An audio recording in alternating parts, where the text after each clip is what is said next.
रातको उज्यालोमा हराएको खोजकर्ता भाग 2। रहस्यमय र हल्का तनावपूर्ण धुन बजिरहेको हुन्छ। गएको रात खोजकर्ता आरव रहस्यमय उज्यालोतिर तानियो। ऊ जंगलभित्रको गहिराईमा हरायो र उसको टेलिस्कोप भुइँमा टुक्रियो। तर के ऊ साँच्चै हरायो वा कुनै नयाँ संसारमा पुगेको छ? आज हामी त्यो रहस्यको अर्को पाटो उजागर गर्दैछौं। यदि तपाईले भाग 1 सुन्नुभएको छैन भने पहिले त्यो अवश्य सुन्नुहोस्। अनि हाम्रो च्यानललाई लाइक, शेयर र सब्स्क्राइब गर्न नबिर्सिनुहोस्। हल्का हावा बहने आवाज, पातहरू खस्ने आवाज, यताउता कोही मान्छे हिँडिरहेको जस्तो सुनिन्छ।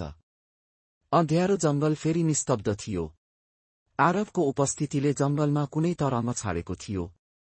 एक्कासी जंगलको अँध्यारोमा एक रहस्यमय आवाज सुनियो। हल्का फुसफुसाहट, टाढाबाट कुनै अनौठो संकेतजनक आवाज गुन्जिरहेको थियो। अज्ञात आवाज, तिमीले खोजेको सत्य यहाँ छैन। तर तिमीले तिमीलाई खोज्नुपर्छ।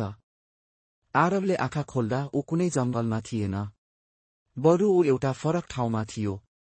चारैतिर असमान आकाश जुन रातो रङको थियो। जमिन सुन्तला रङमा चम्किरहेको थियो, जस्तो कुनै भिन्न ग्रहमा पुगेको होस्। आरव हडबडाउँदै भन्यो, म कहाँ छु? के म सपना देखिरहेको त छैन? यो हुनै सक्दैन, आरवले सोच्यो। अचानक उसले आफ्नै टेलिस्कोप अगाडि देख्यो, जुन टुक्रिएको अवस्थामा पात पतिङ्गरसँग अल्झिरहेको थियो, तर त्यसको छाया भने हल्लिरहेको थियो। हावामा कुनै अदृश्य शक्ति थियो जसले आरवलाई नियालिरहेको थियो। अनौठो तर गहिरो धुन, कुनै चीज फुसफुसाउने आवाज आइरहेको थाहा पाउँछ। अचानक एक छाया प्रकट हुन्छ। अज्ञात आकृति, गम्भीर स्वरमा, तिमीले जे खोज्छौ त्यो पाउनेछौ। तर याद गर, जो खोज्छ ऊ हराउँछ। आरवको मुटु तीव्र गतिमा ढुकढुक गर्यो। ऊ अघि बढ्न बाध्य भयो। एउटा ढोका अचानक हावामा देखा पर्यो, जुन पहिल्यै देखेको जस्तो थियो। तर यो ढोका सामान्य थिएन। यसमा एउटा अदृश्य लिपि लेखिएको थियो।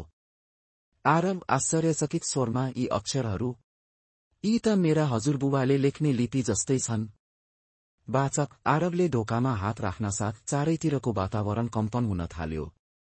एक्कासी समय र ठाउँ भत्किएझै लाग्यो। आरवले आफूलाई कुनै अनौठो शहरको बीचमा पाए, जहाँ मानिसहरू नभएर छायाहरू मात्र थिए। समय उल्टो फर्केझै हुने आवाज सुनियो, मानिसहरूको अस्पष्ट फुसफुसाहट। अचानक कुनै परिचित आवाजले बोलायो। परिचित आवाज, आरव छोरा, तिमीलाई थाहा छ तिमी गलत दिशामा हिँड्दैछौ। आरवको शरीर जस्ताको तस्तै जम्यो। यो आवाज उसले वर्षौं अघि सुनेको थियो, तर कसरी? के यो सम्भव छ? आरव सास फेर्दै कमजोर स्वरमा, हजुरबुबा? के यो साँच्चै तिमी हौ? आरवले आफ्नै आँखाले विश्वास गर्न सकेन। टाढा एउटा अपरिचित आकृति उभिएको थियो। के ऊ आरवलाई बचाउन आएको हो, या फेरि कुनै अज्ञात रहस्यको यात्रा सुरु गर्न? ढोका फेरि बन्द हुने आवाज आउँछ, भयानक धुनको साथमा। अब यो प्रश्नको उत्तर भाग 3 मा खुल्नेछ। के आरव सुरक्षित रहन सक्छ या फेरि अर्को रहस्यमा तानिन्छ? थाहा पाउन अर्को भागको प्रतीक्षा गर्नुहोस्। धन्यवाद।